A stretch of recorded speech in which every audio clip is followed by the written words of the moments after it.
Salut à tous et bienvenue dans ce nouveau numéro de À l'affiche.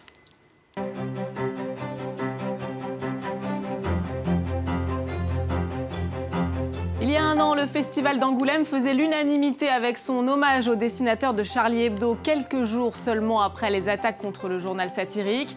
Cette année, au contraire, l'événement est dans la tourmente, accusé de sexisme. Mais au-delà des polémiques, Angoulême reste le rendez-vous incontournable des amateurs de bande dessinée. On en parle avec notre invité du jour, l'auteur de Quai d'Orsay, et cette année, président du jury de la 43e édition du Festival d'Angoulême, Antonin Baudry.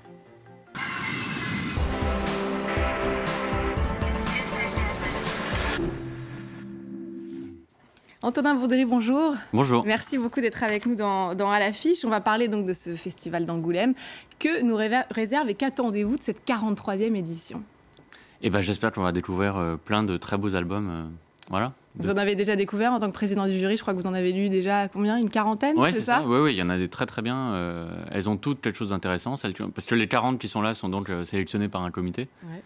Et elles ont toutes quelque chose. Et vous avez la charge de remettre ces fameux fauves du Festival d'Angoulême. Alors, vous connaissez bien le festival, puisque vous y avez été consacré en 2013 pour le tome 2 de votre bande dessinée Quai d'Orsay. Qu'est-ce que ça fait de se retrouver du côté du jury 2 ans plus tard? C'est une responsabilité qui me plaît et qui m'honore, parce que, à mon avis, c'est important pour le monde de la bande dessinée. C'est important pour la culture française, francophone, au sens large. C'est important pour la France d'avoir ce festival d'Angoulême, qui est le meilleur festival de bande dessinée au monde. Et puis c'est agréable pour moi aussi d'avoir un vrai panorama de tout ce qui est la création en BD. Je crois que vous êtes un grand amateur de bande dessinée. C'est quoi vos critères de décision? L'histoire, Non, y a pas. Non, c'est tout. En fait, s'il y a un jury, c'est justement pour qu'il y ait une discussion et qu'il n'y ait pas des critères mathématiques, on coche des cases. C'est un mélange de plein de choses qui vont de l'esthétique à la façon dont est traité un sujet, l'originalité, le point de vue, la profondeur et puis le plaisir qu'on a à le lire aussi. Je pense que ce sera sans doute le premier critère de choix. Alors en tout cas, on reparle de Quai d'Orsay, qui a été un énorme carton en librairie, plus de 500 000 exemplaires. Vous vous inspiriez de votre propre expérience en tant qu'ancien conseiller du ministre des Affaires étrangères du temps de Dominique de Villepin. Vous la signez à l'époque sous le nom de Abel Lanzac. C'était un clin d'œil à Abel Ferrara, c'est ça? Vous êtes aussi fan des cinémas. Oui. Qu'est-ce qui a poussé un diplomate à aller vers la bande dessinée? Moi, j'ai toujours aimé les BD. J'ai appris à lire dans les bandes dessinées. Et donc, ça a dû me prédestiner un petit peu. Oui, et puis transformer un peu ma vision des choses, parce que du coup, j'avais tendance à voir les choses déjà un peu sous forme de bande dessinée. Donc, quand je vois des gens parler, j'ai toujours... ça vient spontanément. Quand j'ai envie de le raconter, ça me vient en forme de bande dessinée. Donc voilà, je pense que c'est tout simplement ça. Alors, je crois qu'à l'époque, Dominique de Villepin a dit « la BD est un coup en dessous de la réalité ». Et pourtant, le personnage du ministre était quand même déjà bien corsé. On va le voir, puisque la bande dessinée a été adaptée sur grand écran par le réalisateur Bertrand Tavernier. C'était avec Thierry Lhermitte dans le rôle de l'homme d'État. Regardez. J'ai rendez-vous avec le ministre. Voulez-vous patienter? Le ministre termine un entretien. Comment ça va, camarade? L'équilibre sur lequel a reposé le monde depuis 50 ans est rompu. Broken. J'ai besoin d'une équipe, Arthur. Un commando. Des gens réactifs, toujours en mouvement, 24 heures sur 24. Je vous confie ce qu'il y a de plus important. Le langage. C'est quoi le langage? Le ministre, ça peut pas parler à tort et à travers. Je veux dire, un mot de trop, tu déclenches une crise internationale. Bonne chance à toi, Arthur. Le discours, monsieur le ministre. Merci, camarade. C'est nul. Pour vos archives, légitimité, tac, tac, tac. Unité, tac, tac, tac. Efficacité, tchac, tchac, tchac. Sinon, c'est la guerre. Vous aviez participé donc au scénario avec Bertrand Tavernier et Christophe Blain qui signent les dessins de la BD. Vous avez vraiment édulcoré la réalité? On a du mal à y croire quand on voit les j'ai pas le sentiment de l'avoir édulcoré, non. Mais non, je crois que j'ai essayé d'être fidèle à la vision que j'avais moi, qui est forcément subjective et tout ça. Mais oui, puis de fait, dans une bande dessinée qui est presque cartoonesque.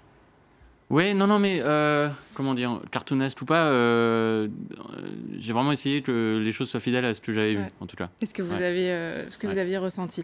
Alors, on parle de diplomatie. Il en faut un petit peu quand on est président du jury de cette 43e édition. On voit les polémiques qui agitent le Festival d'Angoulême. J'en parlais en début d'émission. Et notamment les accusations de sexisme. Aucune femme ne figurait dans la liste des nommés pour le Grand Prix. Il y a eu un changement de suffrage. Les auteurs peuvent donner leur vote à qui bon leur semble. Il y a finalement une femme parmi les finalistes. On précise que ce n'est pas votre jury qui va donner ce Grand Prix, mais en tant qu'auteur de bande dessinée, je vous pose la question, est-ce que la BD est un monde sexiste? Aujourd'hui, je ne pense pas, franchement. Sur le passé, je ne sais pas, j'y étais pas. Peut-être c'était au départ un univers de petits garçons, et donc oui, peut-être un peu masculin. Je crois que c'est de moins en moins le cas. Il y a énormément d'auteurs féminins géniaux aujourd'hui. Sur la sélection des 40 bandes dessinées sélectionnées pour le prix du meilleur album, il y en a d'ailleurs 11 qui ont été écrites par des femmes, ce qui est beaucoup plus que ce que ça aurait été il y a 20 ans, je pense. Donc non, aujourd'hui, je ne pense pas que ce soit un monde sexiste, honnêtement. Alors en tout cas, le fait est que selon les associations des critiques et journalistes de bande dessinée, les femmes ne représentent que 12,4% de la profession, mais elles sont déterminées à faire entendre leur voix. Portrait de 2 dessinatrices engagées avec Pauline Dame et Valériane Gauthier. Bonjour, entrez, c'est par là. Lisa Mandel s'est lancée dans le 9e art en 2003. Là, je travaille sur l'adaptation en bande dessinée d'une enquête sociologique sur le milieu du porno. Un genre peu banal pour une femme, diront certains, et c'est bien ça qui l'agace.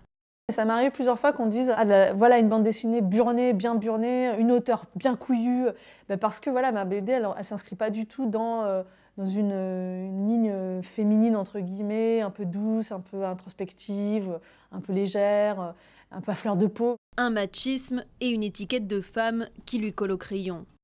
Pour combattre ces clichés, elle participe en 2015 à la création d'un collectif de dessinatrices nommé BD Égalité, avec un message on ne peut plus clair.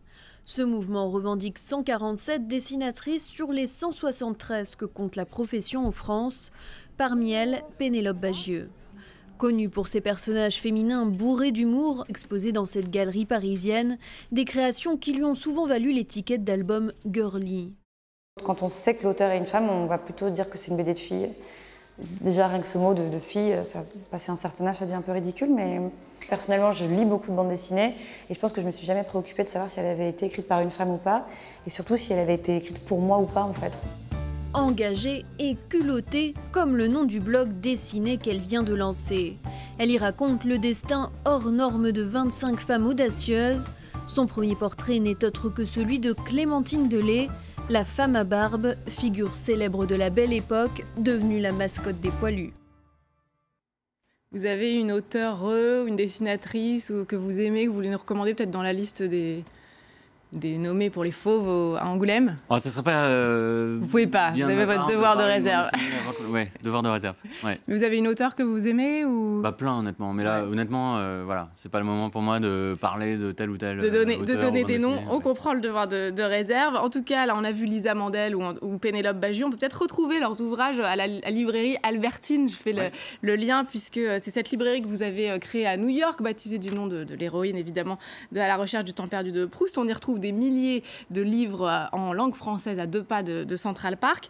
Vous œuvrez évidemment à la diffusion donc, de la littérature francophone. Est-ce que la bande dessinée, c'est un outil dans cet objectif-là? Ah oui, complètement. Bon, d'abord, je précise qu'il y a aussi des livres en anglais qui sont des livres traduits, en fait, des livres français ou francophones traduits en anglais. Mais oui, bien sûr, c'est un outil parce que d'abord, avec une bande dessinée, les gens ont un rapport immédiat. Si vous mettez une bande dessinée sur une table et s'il y a des gamins qui rentrent, ils vont tout de suite sauter dessus. Et des adultes aussi, souvent d'ailleurs. Et donc, c'est quelque chose qui amène souvent à la lecture. Moi-même, d'ailleurs, j'en suis le premier exemple, parce que, encore une fois, les premières choses que j'ai lues, c'était des BD, puis ensuite, après, je me suis mis à lire un peu de tout. Mais je pense que c'est un outil très fort. De toute façon, allier l'image et le texte, c'est un truc qui est magique. Aussi bien au cinéma, où là, c'est en mouvement, que dans la bande dessinée, où c'est immobile. Et c'est facile à traduire. Je sais que Quai d'Orsay a été traduit en anglais. Et justement, dans les deux sens, c'est facile. La bande dessinée se traduit facilement. Mais pour moi, c'était un immense plaisir, cette traduction, parce que j'ai participé, en fait. Ouais. Et il y avait un traducteur qui était absolument génial. Et il y avait des trucs qui ne passaient pas d'une langue à l'autre. Et donc, on a dû recréer, en fait, plein de dialogues, parce que ce n'est pas une question de mots.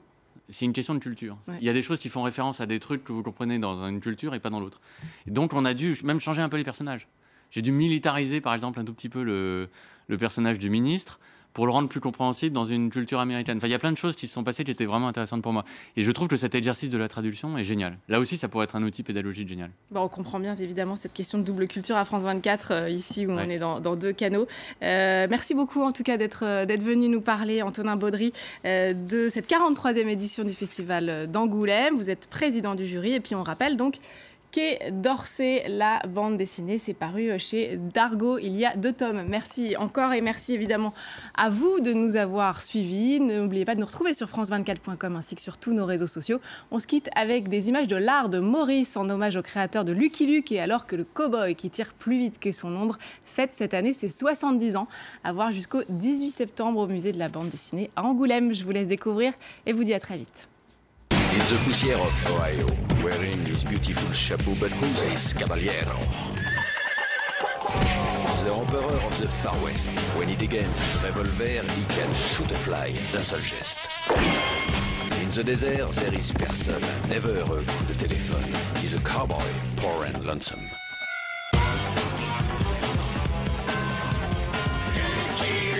Il a pas peur de personne.